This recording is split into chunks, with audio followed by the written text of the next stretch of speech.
You've all heard that knowledge is power, right? You believe that? If knowledge is power, what's lack of knowledge? I think it's expensive.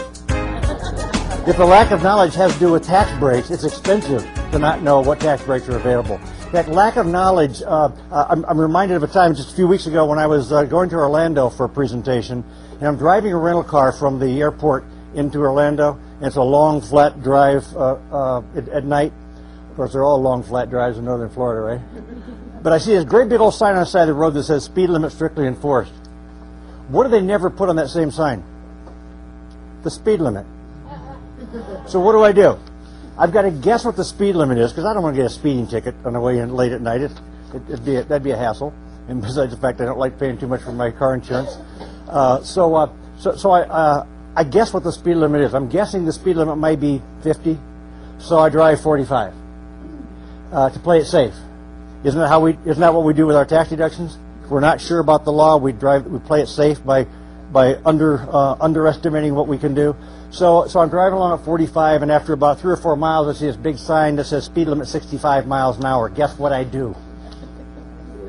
I don't keep driving 45 because now I know what the law lets me do. So I drive 65 immediately because now I know the law.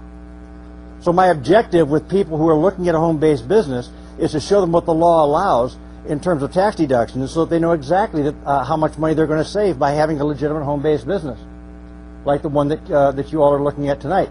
So if we've all been told that knowledge is power, but we've also been told something else, and that is that with a home-based business, by owning our own business, we get huge tax breaks, right?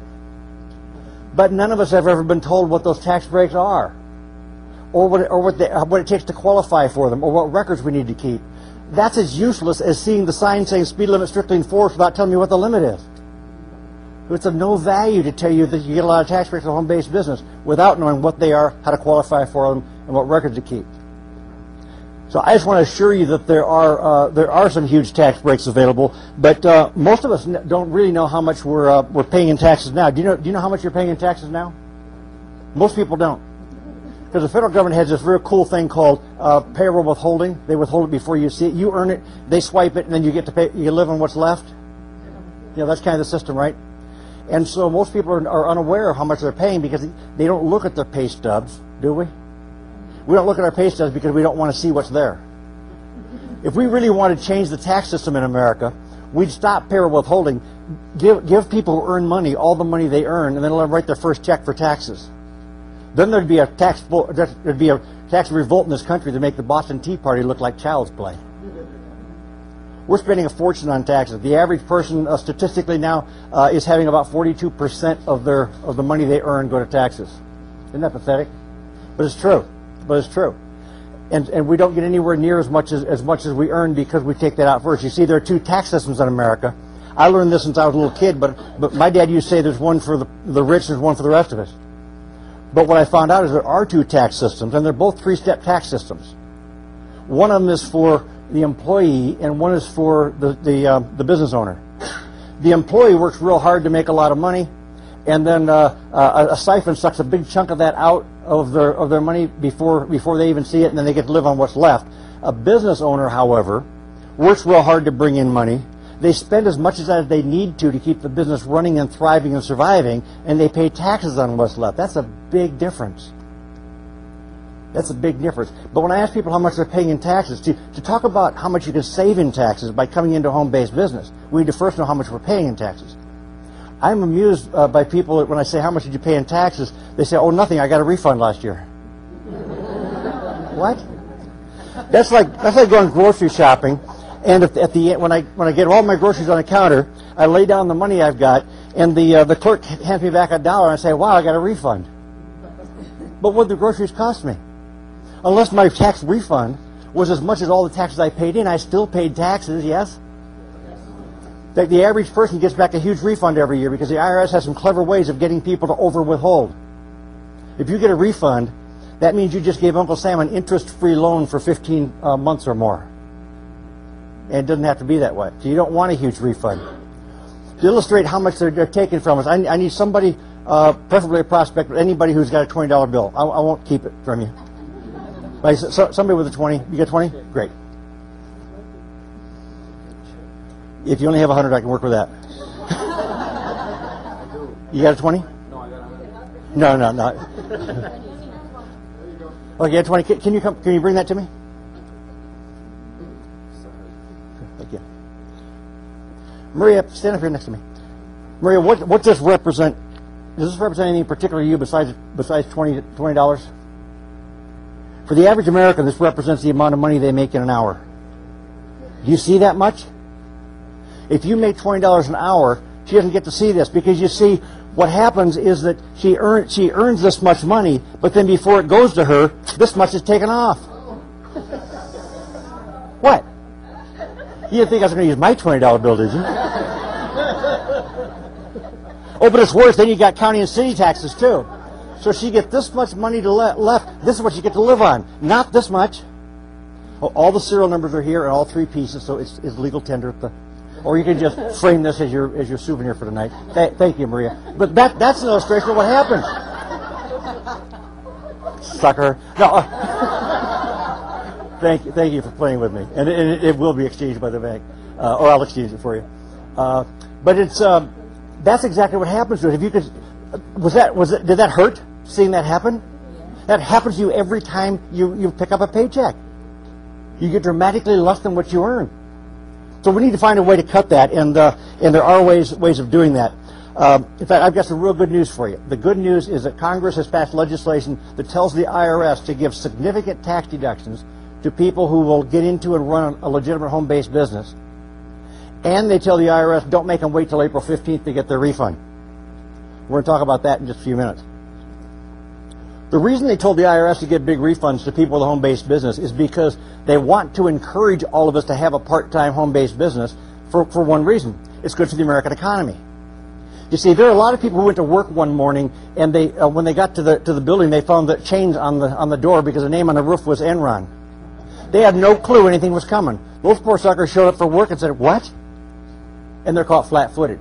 That plus those kinds of employment problems, plus mass layoffs like we're seeing happen right now in the automotive industry, throws our country into an economic spiral, downward spiral.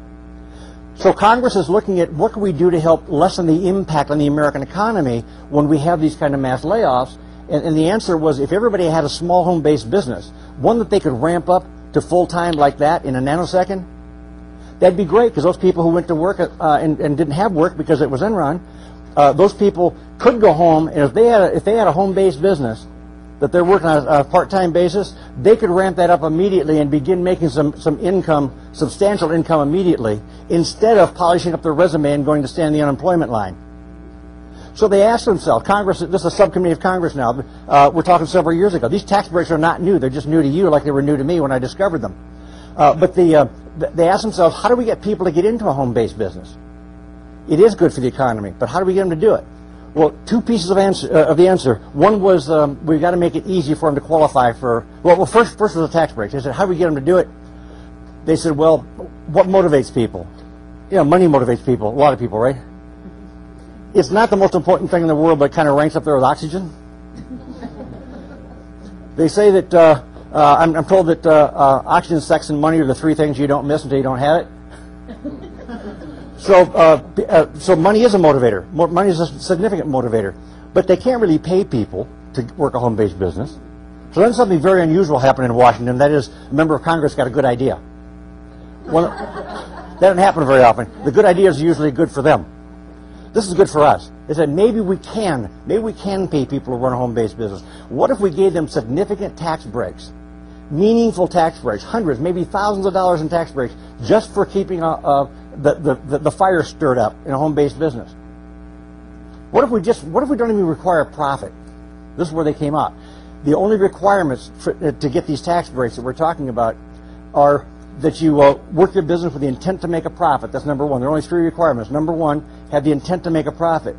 Intent is a key word, because that means you don't have to be making a profit before you can qualify for the tax breaks.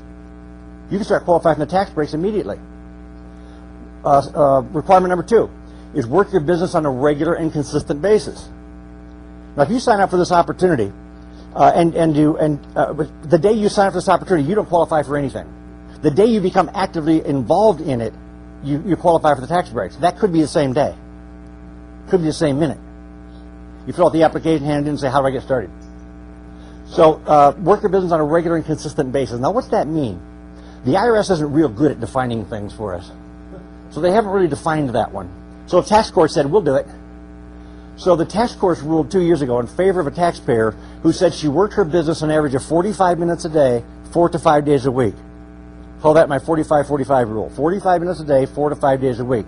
That's a precedent-setting tax court ruling, which means that anybody who works their business at least that much and can prove it automatically meets that requirement for a regular and consistent basis. Now, by proving it, this woman was able to prove in tax court that she worked her business that much because she wrote notes in her day planner. Tax courts over and over have ruled that handwritten notes by a taxpayer in their own personal day planner qualify for almost every kind of tax deduction. It qualifies as record keeping, as documentation for almost any kind of tax deduction. So she's written these notes in her day planner. Your day planner will become your best friend because that's where you put the tax deductions, or you put the notes that you want to be a part of your record. At the end of the year, you don't throw away your day planner; you just throw that in your tax file in case you need it later for something called an audit.